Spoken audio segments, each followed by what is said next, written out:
Saudara-saudariku yang terkasih dalam Tuhan Yesus Kristus, salam damai sejahtera, berkah dalam Horas. Kita berjumpa lagi dalam belajar Alkitab sambil merenung. Tema kita kali ini, Engkau adalah Mesias. Dari Injil Markus bab 9 ayat 30 sampai 37. Baik saudara-saudariku yang terkasih, jangan lupa untuk subscribe, bagikan kepada teman-teman, dan like dari Tuhanlah Pertolonganku channel. Yesus dan murid-muridnya berangkat dari situ dan melewati Galilea. Yesus tidak mau hal itu diketahui orang. Nah, mengapa Yesus tidak ingin kepergiannya ini diketahui oleh orang lain? Ya, pertama, orang-orang itu mempunyai salah persepsi mengenai Mesias yang akan hadir di dalam dunia ini, dan ternyata sudah hadir di dalam diri Yesus. Mereka mendambakan Mesias yang sifatnya jasmaniah atau kesejahteraan duniawi belaka. Yang kedua dikatakan di sini sebab ia sedang mengajar murid-muridnya. Ya, jadi Yesus ingin konsentrasi, ingin murid-muridnya itu juga fokus dalam pengajaran Yesus. Karena ternyata dengan begitu banyak pengajaran yang sudah diberikan selama ini, bahkan dengan contoh-contoh, murid-muridnya juga tidak cepat menangkap apa yang dimaksud dengan penebusan di dalam diri Yesus. Ia berkata, anak manusia akan diserahkan ke dalam tangan manusia dan mereka akan membunuh dia. Dan 3 hari sesudah ia dibunuh, ia akan bangkit. Jelas sekali Yesus di sini mengajarkan kepada murid-muridnya bahwa karya penebusan itu ternyata nanti akan melalui peristiwa penyerahan Yesus ke dalam tangan manusia, melalui peristiwa Yesus yang dibunuh. Tetapi murid-murid lupa bahwa atau tidak mengetahui tepatnya bahwa ia akan bangkit. Ini harusnya menjadi fokus juga. Nah, disebut jelaskan di sini mereka tidak mengerti itu, namun segan menanyakannya kepadanya. Ya karena apa? Ya pemikiran mereka ini masih sangat duniawi, malu kan kalau bertanya ternyata membuat pertanyaan saja sudah salah. Kemudian tibalah Yesus dan muridnya di Kafarnaum. Akhirnya Yesus bertanya kepada murid-muridnya, apa sih yang kamu perbincangkan tadi di tengah jalan?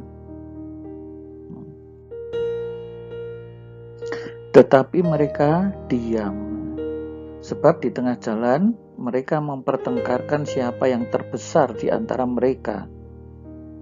Nah, mereka ini diam karena malu, yang mempertengkarkan soal kedudukan.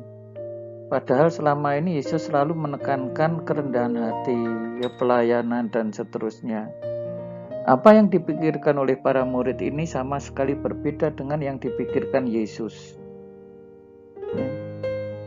Para murid mengira bahwa untuk menjadi besar, ya, sebagaimana pemikiran duniawi pada umumnya, seberapa banyak orang yang bisa melayani saya, itu mungkin menjadi ukuran kebesaran duniawi. Ya, ini baru soal kedudukan, belum lagi nanti berapa banyak orang yang bisa menjadi pelayannya, belum lagi nanti mengenai kekayaan dan sebagainya. Ya, Yesus ingin mengoreksi pandangan para murid ini, ya, dalam rangka karya penebusan umat manusia. Ya, lalu Yesus memanggil 12 murid itu. Ya, jika seorang ingin menjadi yang terdahulu, hendaklah ia menjadi yang terakhir dari semuanya dan pelayan dari semuanya. Loh, apakah bisa orang menjadi yang terdahulu tetapi harus menjadi pelayan bagi semuanya? Bisa ya, bahkan kita mempunyai contoh pada zaman modern ini. Ya, kita lihat ya Mother Teresa dari Kalkuta. Ya, sebelum Mother Teresa wafat, ya, beberapa waktu sebelumnya, Putri Wales, Lady Diana juga meninggal dunia karena kecelakaan. Dan kemudian sekian waktu kemudian Mother Teresa. Ya, tetapi kita melihat ya, yang satu seorang putri kerajaan yang anaknya akan mempunyai warisan tahta kerajaan di Inggris. Yang satu hanyalah seorang pelayan. Tetapi para pelayatnya yang hadir sama banyak ya. Bahkan dari kedua orang yang meninggal ini hadir para kepala negara.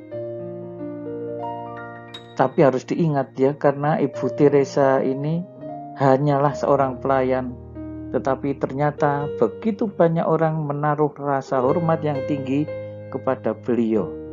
Ya, itulah santo di zaman modern yang sempat kita saksikan masa-masa hidup dan pelayanannya.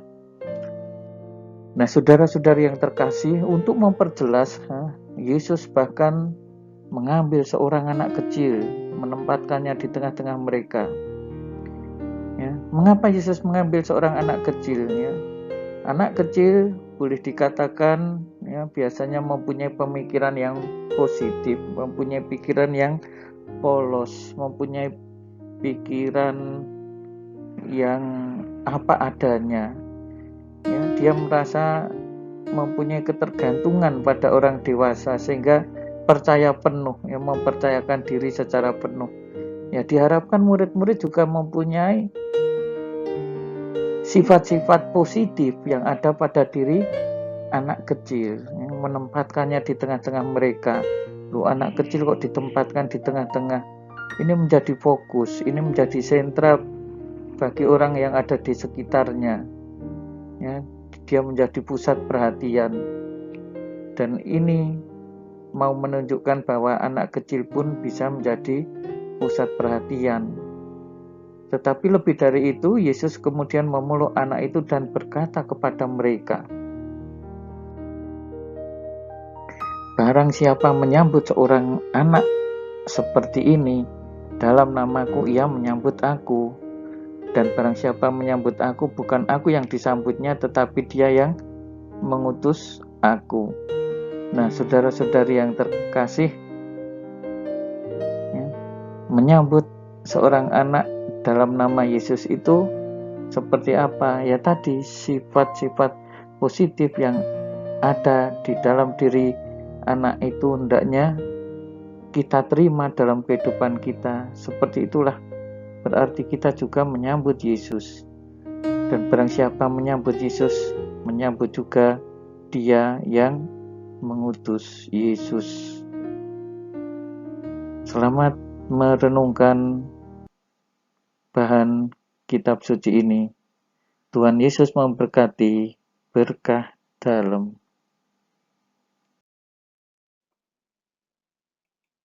Saudara-saudari sekalian, pekerjaan saudara, aktivitas saudara, keluarga saudara dilindungi dan diberkati oleh Allah yang Maha Kuasa, Bapa dan Putera dan Roh Kudus.